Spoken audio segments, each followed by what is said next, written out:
All right, welcome back everyone to Foundations of Business. Today we're going to cover chapter 15, which is pricing strategies. And hopefully you have had a chance to read the chapter. And today will be more of kind of a reflect and recap for you. There are some concepts in here that can be a little bit confusing. So hopefully after today's discussion, it will help to clarify and you can move forward. Fairly easy on the learning objectives. Understand the various pricing strategies that are appropriate, whether for new or existing products. And then we do bring in the concept of the product life cycle, which has several stages. And so it will be important for you to understand the attributes within each phase of the product life cycle. Now, we've learned about the marketing mix, right? In the marketing chapter 14, we learned about the marketing mix, product, price, promotion, and place. We did introduce the fifth P that I like to talk about it. We don't necessarily talk about it in the book, but something that I like to talk about, which is people. And so today's discussion is going to be focused on the price and the people. And I say that because certainly you got to understand how to set the price. We'll discuss that in a moment. But at the end of the day, too, how much are people willing to pay?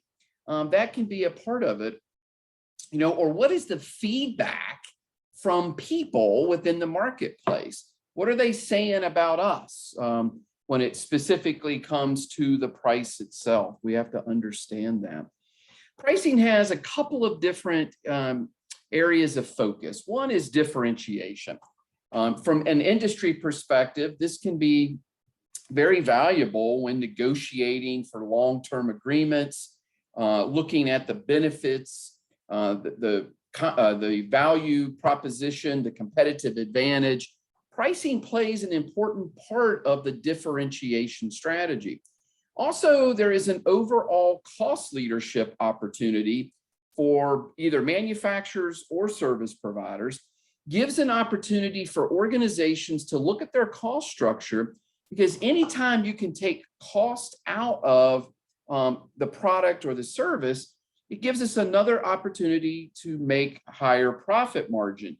Now, that profit margin could be kept within the organization, and or that cost savings could be shared to the marketplace, right? Both to customers and or consumers in a price reduction. So again, two different areas to look at from a pricing standpoint. One is differentiation, and the other one is overall cost leadership. Let's look at value-based. So value-based versus cost-based pricing. Value-based looks at how much the customer values the product or the service, and then set the price to extract the maximum overall value possible. Now, what do we mean by that? Think about your own situation. You as a consumer, how much are you willing to pay for something? Now, that may be situational, right? If it is pouring down rain in London and you have no umbrella, in order to get around for the rest of the day on your journey, that umbrella you may be willing to pay a certain amount for, right? Raincoat, you may be willing to pay for that. Gas prices. Right now, summer of 2022, gas prices have doubled. How much are we willing to pay in order to continue the lifestyle that we had and or that we wanted to have? It's post-COVID. I want to travel. What is the value? What's the maximum price that I'm willing to pay on that? Now, on the flip side, if we look at cost-based, this is the value that's quite frankly is difficult to determine, right? For example, a contractor, the Air Force being asked to develop a new fighter jet. We want to understand that there is a cost. There's X plus Y plus Z, 1 plus 2 plus 3. There's an equation. Cost is cost. We can negotiate, we can try our best, but at the end of the day, there is a cost position. And so we then have to understand, right now, for example, Uber has to be more expensive today than it was 6 months ago. Why? Gas prices are higher, right? So there's a cost-based situation. So we have to be able to understand that. So let's look at some pricing strategies. Textbook talked about this. there is from an innovative product or emerging market or new product introduction, we have one, which is skimming.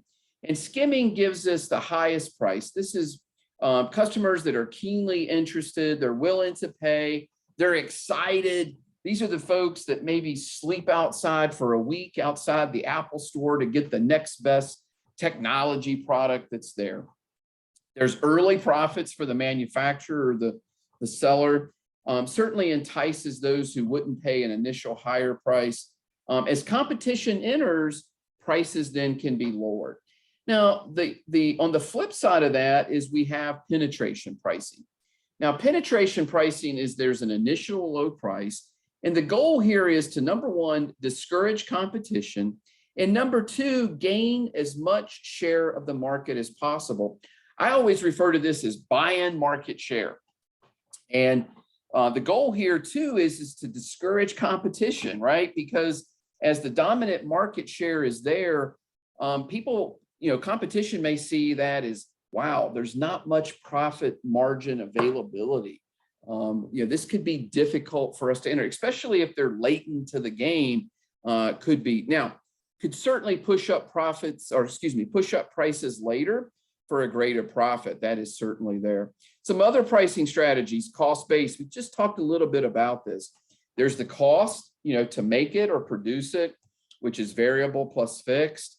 And then just have whatever that desired profit margin is and calculate it, right? So if it's 10%, 15%, 20%, whatever that is now can be calculated. Now, this type of cost-based strategy certainly ignores the value that customers might place on a product. This is utilized when new products are introduced or where cost or value is not easily determined.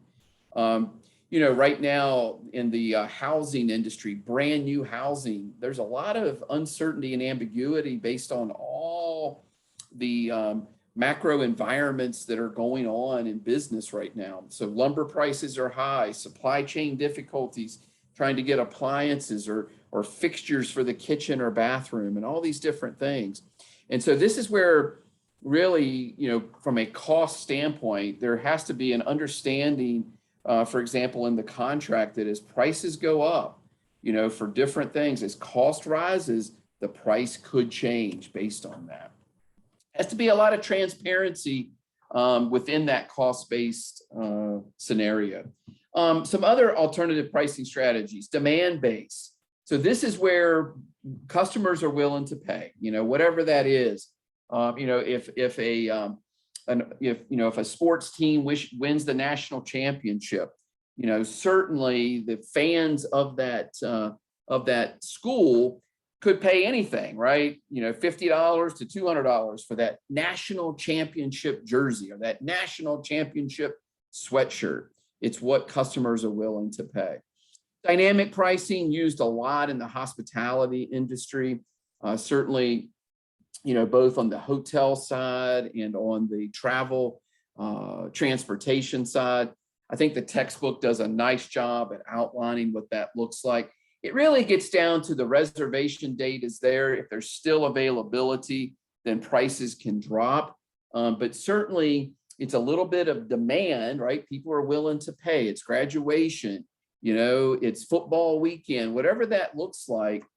Usually they can sell, but as the textbook talked about with these various online travel agencies, the OTAs, they have a way then to sell these rooms at a discount price to fill them up. I mean, at the end of the day, that's what, you can't make money on an empty seat. You can't make money on an empty room. And so that dynamic pricing really comes into play. Prestige pricing, certainly this could be some artificial pricing. High quality demands high prices. And what's interesting about this is you look at all the competitors within that certain marketplace of luxury goods, for example, they may not want to lower their price out of fear that the marketplace might have a perception that the quality has gone down, the service has been reduced, and so the prestige price will remain in effect. Uneven pricing, I think you get it. Textbook does a good job there. Loss leaders, pricing items at a loss to draw customers in. The goal here is that once the buyer is in the building or once the buyer is on the website, they'll buy other higher priced items.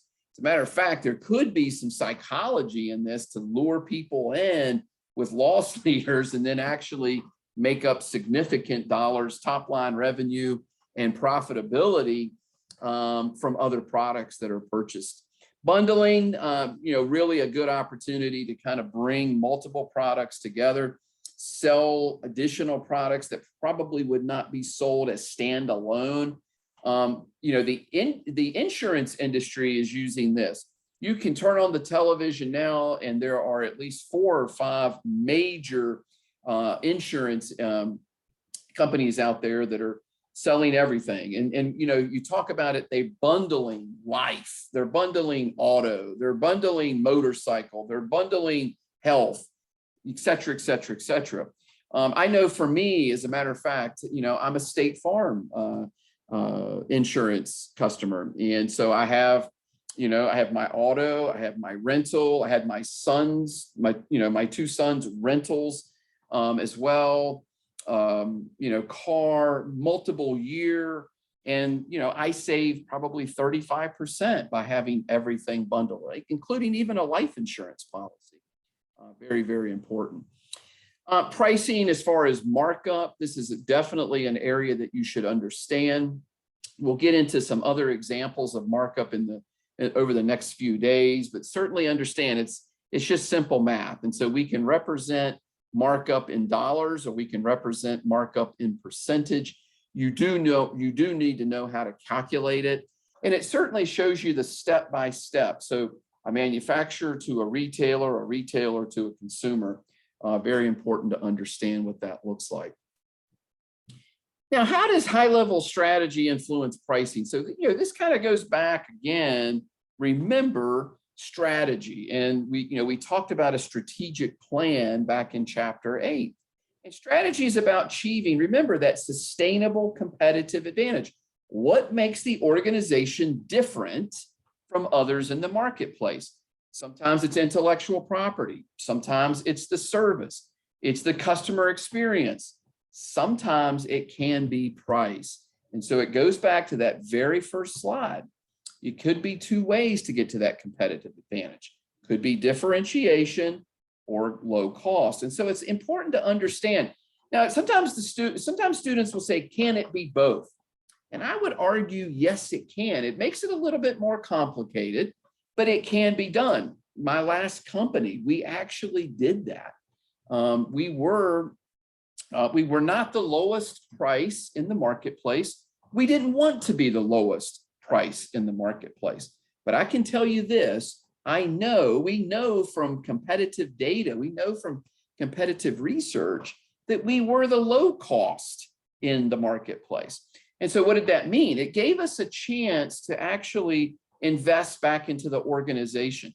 It gave us a chance to work on negotiations with key customers where we could actually leverage and give different products pricing to different levels based on their purchasing advantages. It also gave us a chance to invest back in our employees. And so there was different ways. Now, that was not true across all product categories. It was not true across all market segments because there are different situations, there are different business development opportunities, different customer demands. But in general, there were some nice areas where you could have both, okay? Early in my career, same thing. We were able to capture on both. And so that typically comes from a core competency area. Whether that core competency is in a process or that core competency is in a product, you can have both. But again, typically you want to focus on one of these competitive advantages and drive it. Focus and drive it very, very hard. Product life cycle, introduction, growth, maturity, and decline. Within that stages between growth and maturity, there's the shakeout period. Textbook gives you some good examples of why shakeout can happen. We'll talk about that in just a second. I would have this chart available. This basically summarizes the text. It summarizes the next few slides. but does give you an opportunity to look at the stage and then the attributes and what's happening during each stage. Very, very important. In the introductory stage, think about it. Got to build awareness. There's these adventuresome value newness, these customers, these early adopters that want to have that new, that they got to have the best of everything. They've got to have the first of each thing. And so capture that pricing strategy. So either skimming or penetration pricing will get there. There are typically some slotting fees that come into play within there. The growth stage, remember the growth stage, the rapid customer adoption. So if the product makes it out of the introductory stage, people want it. People want it, but there's this expectation too that there should be a lower price, whether that's because it's more volume, it's more popular. There's still this understanding that things should come down. So sales typically are rapid, good profits here. Have to invest heavily in advertising as distribution grow. In the growth stage, this does have the greatest number of competitors, okay? Now remember, we go from growth stage to maturity stage, and in between that is where we have the shakeout. And the shakeout happens because there's weak competitors. They're weak, could be weak for a number of reasons. We usually think of that from a financial perspective. Certainly could be, they could be weak because they don't have the right team into place. There could be a number of reasons for that. Now, shakeout can also happen from a consolidation standpoint because a company is good. They have something nice to offer. And because of their strategy, maybe they have an exit strategy. They want to be acquired. And so consolidation will happen there. And that consolidation happens so that companies can see, we talked about it in the mergers and acquisitions, they'll start to see synergies and they can actually lower costs. Again, think about that differentiation piece, right? Differentiation or cost leadership. And so they can actually become very, very strong in the cost leadership side. Within the maturity stage, a great place to defend market share and maximize profits. Very, very important. Decline stage, this is where no one wants to be. Very limited to almost non-existent when it comes to new product development and advertising. There's just not a need to be there. Competitors are dropping out of the market. Yes, some consumers still want the product, but sales are dropping significantly. The only positive within the decline stage is there could be an increase in pricing levels just because of the limited availability and still some niche customers that would want that, okay? So product life cycle, another way of looking at the product life cycle, development intro, I think you all get that, but that's a question mark. Does a company do well in that stage? Does the product even make it out of the development and intro? So there's a big question mark there. On the growth side, that's a star product, right? It's doing well. Everyone wants it. Competitors are jumping on. We start to see an increase in availability. I think of the scooter business, right? There used to be one scooter company. The first one that I remember was the Lime, because I was down in Charlotte. And now there's like 5 or 6 different scooters within a marketplace, okay? So that's a star, it's this growth. And then there's the maturity and saturation, which we refer to as the cash cow. It's where we make money. We're maximizing profits. Could be some areas of, too many competitors out there from that. And then the decline stage. Now, when do you introduce new product? When do you introduce innovation? I argue at every stage. At every stage, maybe with the exception of decline, but I would say you could still introduce innovation there and save the product.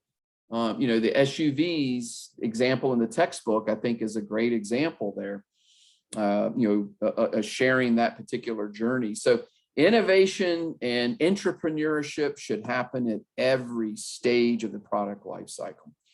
All right, that concludes chapter 15 and pricing strategies. A fairly short chapter here. It is an important part of marketing and the marketing mix. That's why we spend its own chapter on it. Keep in mind, pricing could make or break a company. Pricing could make or break a product. And so, the old adage of you only have one chance to get it right. Arguably, you only have one chance to get the pricing right. And so it's very, very important to understand. All right, that concludes chapter 15. As always, if you have questions, feel free to reach out. And I'm hoping that these discussion presentations are helping you. With that, take care of yourself. We'll see you soon.